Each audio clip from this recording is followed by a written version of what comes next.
किसी शहर के रेलवे स्टेशन पर एक भिखारी रहता था। वो वहां आने जाने वाली रेलगाड़ियों में बैठे यात्रियों से भीख मांगकर अपना पेट भरता था।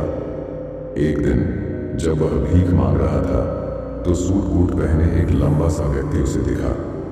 उसने सोचा कि यह व्यक्ति बहुत अमीर लगता है, इससे भीख मांगने पर यह मुझे जरूर अच्छे पैसे देगा। वह उस लंबे व्यक्ति से भीख मांगने लगा। भिखारी को देखकर उस लंबे व्यक्ति ने कहा, तुम हमेशा मांगते ही रहते हो, क्या कभी किसी को कुछ देते भी हो? भिखारी बोला, साहब मैं तो भिखारी हूं, हमेशा लोगों से मांगता ही रहता हूं। मेरी इतनी औकात कहां कि किसी को कुछ दे सकूं। लंबा व्यक्ति बोला, जब किसी को कुछ दे नहीं सकते तो तुम्हें मांगने का भी कोई हक नहीं है। मैं एक व्यापारी हूं और लेन देन में ही विश्वास करता हूं। अगर तुम्हारे पास मुझे कुछ देने को हो तभी मैं तुम्हें बदले में कुछ दे सकता हूं। इतना कहने के बाद वह लंबा आदमी ट्रेन में बैठकर चला गया। इधर भिखारी उसकी कही गई बात के बारे में सोचने लगा। उस लंबे व्यक्ति के द्वारा कही गई बात उस भिखारी के दिल में उतर गई। वह सोचने लगा कि शायद मुझे भीख में अधिक पैसा इसीलिए नहीं मिलता क्योंकि मैं उसके बदले में किसी को कुछ दे नहीं पाता हूं। लेकिन मैं तो भिखारी हूं, किसी को कुछ देने लायक भी नहीं हूं। लेकिन कब तक मैं लोगों को बिना कुछ दिए केवल मांगता ही रहूंगा? बहुत सोचने के बाद उस भिखारी ने निर्णय किया कि जो भी व्यक्ति उसे भीख देगा उसके बदले में वह भी उस व्यक्ति को कुछ जरूर देगा। लेकिन अब उसके दिमाग में यह प्रश्न चल रहा था कि वह खुद भिखारी है तो भीख के बदले में वह दूसरों को क्या दे सकता है। इस बात को सोचते हुए 2 दिन हो गए, लेकिन उसे अपने प्रश्न का कोई उत्तर नहीं मिला था। तीसरे दिन जब वह स्टेशन के पास बैठा हुआ था तभी उसकी नजर कुछ फूलों पर पड़ी जो स्टेशन के आसपास के पौधों पर खिल रहे थे। उसने सोचा, क्यों ना मैं लोगों को भीख के बदले कुछ फूल दे दिया करूं। उसको अपना यह विचार अच्छा लगा और उसने वहां से कुछ फूल तोड़ लिए। अब वह ट्रेन में भीख मांगने पहुंचा। अब जब भी कोई उसे भीख देता तो उसके बदले में वह भीख देने वाले को कुछ फूल दे देता। उन फूलों को लोग खुश होकर अपने पास रख लेते थे। अब भिखारी रोज फूल तोड़ता और भीख के बदले में उन फूलों को लोगों में बांट देता था। कुछ ही दिनों में उसने महसूस किया कि अब उसे बहुत अधिक लोग भीख देने लगे हैं। वह स्टेशन के पास के सभी फूलों को तोड़ लाता था। जब तक उसके पास फूल रहते थे तब तक उसे बहुत से लोग भीख देते थे। लेकिन जब फूल बांटते बांटते खत्म हो जाते तो उसे भीख भी नहीं मिलती थी। अब रोज ऐसा ही चलता रहा। एक दिन जब वह भीख मांग रहा था तो उसने देखा कि वही लंबा व्यक्ति ट्रेन में बैठा है जिसकी वजह से उसे भीख के बदले फूल देने की प्रेरणा मिली थी।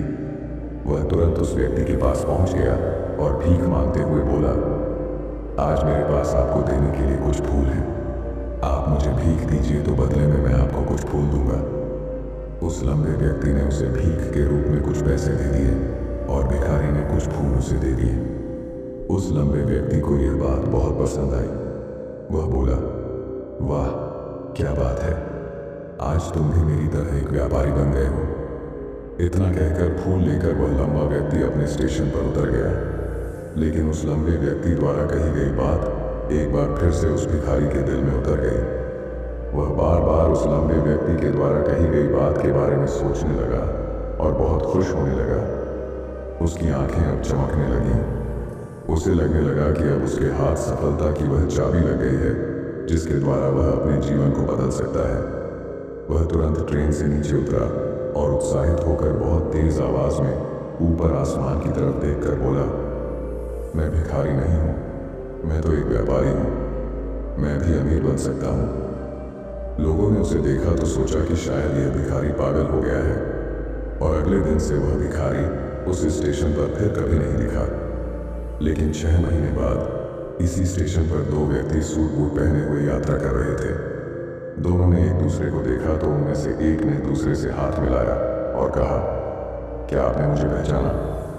दूसरा व्यक्ति बोला, नहीं, क्योंकि मेरे हिसाब से हम लोग पहली बार मिल रहे हैं। पहला व्यक्ति बोला, नहीं, आप याद कीजिए, हम पहली बार नहीं बल्कि तीसरी बार मिल रहे हैं। दूसरा व्यक्ति बोला, मुझे याद नहीं, वैसे हम पहले 2 बार कब मिले थे? पहला व्यक्ति मुस्कुराया और बोला, हम पहले भी 2 बार इसी ट्रेन में मिले थे। मैं वही भिखारी हूँ जिसको आपने पहली मुलाकात में बताया कि मुझे जीवन में क्या करना चाहिए, और दूसरी मुलाकात में बताया कि मैं वास्तव में कौन हूँ। दूसरा व्यक्ति मुस्कुराया और अचंभित होते हुए बोला, ओह, याद आया, तुम वही भिखारी हो जिसे मैंने एक बार भीख देने से मना कर दिया था और दूसरी बार मैंने तुमसे कुछ फूल खरीदे थे। लेकिन आज तुम ये सूट बूट में कहाँ जा रहे हो और आजकल क्या कर रहे हो? तब पहला व्यक्ति बोला, हाँ, मैं वही भिखारी हूँ, लेकिन आज मैं फूलों का एक बहुत बड़ा व्यापारी हूँ और इसी व्यापार के काम से ही दूसरे शहर जा रहा हूँ। कुछ देर रुकने के बाद वह फिर बोला, आपने मुझे पहली मुलाकात में प्रकृति का वह नियम बताया था जिसके अनुसार हमें तभी कुछ मिलता है जब हम कुछ देते हैं। लेन देन का यह नियम वास्तव में काम करता है। मैंने यह बहुत अच्छी तरह महसूस किया है, लेकिन मैं खुद को हमेशा भिखारी ही समझता रहा। इससे ऊपर उठकर मैंने कभी सोचा ही नहीं। और जब आपसे मेरी दूसरी मुलाकात हुई तब आपने मुझे बताया कि मैं एक व्यापारी बन चुका हूँ।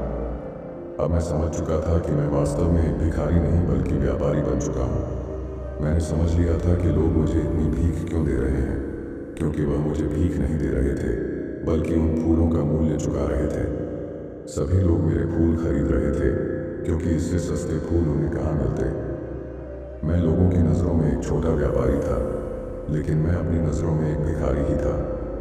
आपके बताने पर मुझे समझ आ गया कि मैं एक छोटा व्यापारी हूँ। मैंने ट्रेन में फूल बांटने से जो पैसे इकट्ठे किए थे उनसे बहुत से फूल खरीदे और फूलों का व्यापारी बन गया। यहाँ के लोगों को फूल बहुत पसंद है और उनकी इसी पसंद ने मुझे आज फूलों का एक बहुत बड़ा व्यापारी बना दिया। दोनों व्यापारी अब खुश थे और स्टेशन आने पर साथ उतरे और अपने अपने व्यापार की बात करते हुए आगे बढ़ गए। दोस्तों, इस कहानी से हमें बहुत कुछ सीखने को मिलता है। कहानी में लंबा व्यापारी गिव एंड टेक के नियम को बहुत अच्छी तरह जानता था। दुनिया के सभी बड़े व्यापारी इसी जीवन के नियम का उपयोग करके सफल हुए हैं। इस फॉर्मूले को उसने भिखारी को भी बताया। भिखारी ने इस प्राकृतिक नियम को अपना लिया और इसका असर उसके जीवन में साफ दिखाई देने लगा। उसने अपनी सोच बदली और उसकी जिंदगी बदल गई। यह कहानी हमें बताती है कि हम यदि अपनी सोच बदल लें तो कुछ भी हासिल किया जा सकता है। यदि हम खुद को छोटा समझते रहेंगे तो हम हमेशा छोटे ही बने रहेंगे।